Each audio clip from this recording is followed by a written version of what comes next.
Bonjour à toutes et à tous et bienvenue sur Grand Lille TV pour une nouvelle édition du Rendez-vous de l'écho. Et aujourd'hui, Daniel Coher est avec nous. Bonjour. Bonjour. Alors vous êtes le gérant de la société Cibus, une société qui met en place des réseaux de communication envers les étudiants. Ça c'est pour présenter quand même grosso modo. Dites-nous en plus, le concept détaillé de la société, c'est quoi? En fait, nous nous sommes rendus compte qu'aujourd'hui, il n'y avait aucune marque qui communiquait vers les étudiants. Mais dans les principes, en fait, toutes les marques seraient intéressées de communiquer vers ce qui représentera le futur tissu économique d'un pays. Donc ce que nous avons décidé, c'est effectivement de pouvoir organiser et structurer ces réseaux afin d'offrir une vitrine pour les marques qui veulent mettre en avant leurs produits. Donc c'est sponsoriser des événements étudiants, des soirées, autre chose? Alors pas uniquement, effectivement, on pense directement étudiants, soirées, événements sportifs.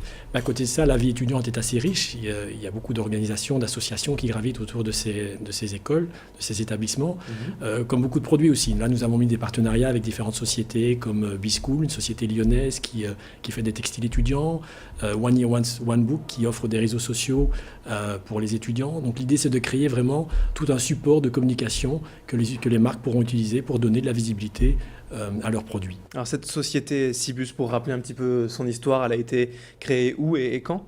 Alors la société Cibus est toute nouvelle en fait. On l'a créée il y a moins d'un an à Lille.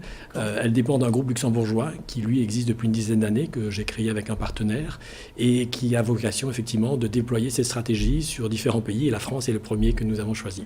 Alors les réseaux de communication, ça c'est une des parties de la société. Il y a aussi la boisson énergisante, Atomic Drink. Ça c'est autre chose, mais c'est quand même assez lié.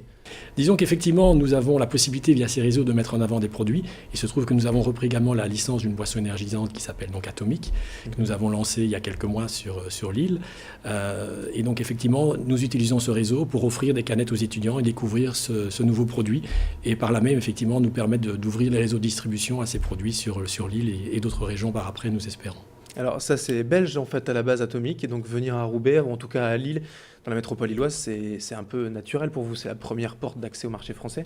Disons qu'effectivement, en dehors de la proximité, je pense qu'il y a une proximité géographique, il y a une proximité au niveau du cœur, puisque nous sommes assez proches en termes de mentalité.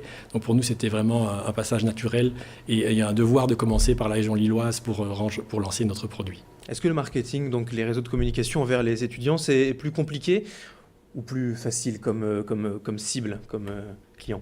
Je pense que c'est plus compliqué, c'est la raison pour laquelle aucune marque aujourd'hui ne le fait. Vous avez chaque année 500 000 étudiants qui sortent de leurs études, 500 000 non qui rentrent. Donc la plus grande problématique est de pérenniser ces relations. Donc nous avons repris ce challenge et nous déployons des techniques un petit peu, on va dire, sophistiquées de marketing pour essayer de s'inscrire dans la durée avec eux, de manière de nouveau à offrir à des marques la possibilité également de s'inscrire dans la durée. Il est clair qu'une marque est intéressée de communiquer sur des longues périodes et non pas sur ce qu'on appelle des one-shots communément. Des techniques sophistiquées, en fait, clairement, c'est quoi comme exemple? Qu'est-ce qu'on peut citer? Eh bien, effectivement, c'est la création de partenariats avec d'autres marques et notamment la création de valeur pour les étudiants. Donc aujourd'hui, notre engagement par rapport à ces partenariats étudiants, il est très simple. Tout ce que nous allons créer comme valeur à travers ces partenariats, marques et sponsors, sera reversé aux étudiants. Moins les coûts de fonctionnement de nos réseaux, ce qu'on évalue environ entre 5 et 10%. Donc la création de valeur, elle est là. C'est ce que nous appelons ces techniques sophistiquées. C'est simplement un partenariat win-win avec les étudiants. C'est-à-dire que les associations d'étudiants, les BDE ou autres, peuvent récupérer aussi un petit peu, donc forcément ces produits pour l'organisation de leur soirée, mais aussi une plus-value vraiment financière? Absolument, c'est l'idée. C'est l'idée aussi, c'est ce qui nous permettra de pérenniser ces relations avec eux, puisqu'à partir du moment où nous créons, je vous donne un ordre d'idée, 2 à 3 000 euros de contribution chaque année pour un BDE, le prochain BDE ou celui qui reprend le mandat l'année suivante ne se posera pas la question de renouveler ou non ce partenariat. Bon, pourquoi n'a pas eu, personne n'a eu cette idée avant vous? Parce que ça, forcément, ça doit parler aux étudiants, ça doit les intéresser. Et je pense que c'était également, en dehors du fait que vous avez une complexité liée au nombre d'écoles en France, on en a recensé plus de 300 juste pour les écoles d'ingénieurs et de commerce. En France, vous avez 2,5 millions d'étudiants, donc ça demande effectivement une logistique et une organisation assez complexe. Et d'être à Lille aujourd'hui, il y a suffisamment d'étudiants, d'écoles pour s'installer?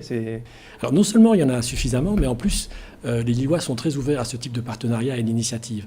Aujourd'hui, nous avons 14 stagiaires en quelques mois qui sont venus se présenter spontanément à nous pour nous aider à développer ce projet. Donc nous avons créé une certaine forme d'empathie par rapport à ce projet. Et à partir du moment où vous êtes dans un vrai échange, je pense que ça marche vraiment bien, ce qui nous permet d'avancer grâce à leur soutien et à leur énergie. C'est quelque chose qui va se développer alors après, comme on le disait, dans d'autres villes de France. Forcément, vous allez continuer d'essaimer comme ça sur le marché? Alors, comme je vous l'avais dit, nous avons 80 partenariats aujourd'hui en place en France, 19 juste sur la région lilloise. Et effectivement, aujourd'hui, nous avons vraiment une dynamique, c'est-à-dire que ce sont les étudiants qui nous contactent pour mettre en place ces partenariats. Au départ, évidemment, on a un peu galéré, comme on dit, mais grâce aux réseaux sociaux, aujourd'hui, nous avons la visibilité qui nous permet effectivement de pouvoir approcher les étudiants de manière beaucoup plus facile. Puis il faut rajouter aussi que la France est assez particulière en termes d'organisation. Vous avez beaucoup d'étudiants qui viennent de différentes régions, qui font leur classe préparatoire quelque part et puis qui étudient dans un autre endroit.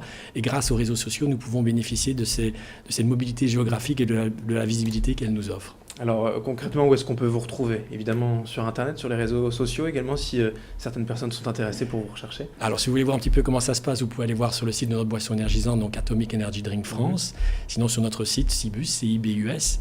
Et puis peut-être autour de vous, si vous avez des gens qui sont intéressés par ce type de projet, qui n'hésitent pas à nous contacter. Et nous sommes vraiment ouverts à toute forme de partenariat avec les étudiants. Et nous sommes devenus d'ailleurs un réceptacle de projets étudiants. Nous avons plus d'une dizaine de projets qui sont gérés et menés par des étudiants. Nous leur donnons simplement la possibilité de les faire dans une structure organisée, structurée. D'accord, c'est noté. Merci Daniel Coher d'avoir été avec nous donc, pour ce rendez-vous de l'écho. Je rappelle que vous êtes gérant de la société Cibus, donc, qui met en place des réseaux de communication envers les étudiants. Merci. Merci, bonne journée. Merci à vous et bonne journée également à toutes et à tous sur Grand Lille TV. Restez avec nous dans un instant, l'information continue.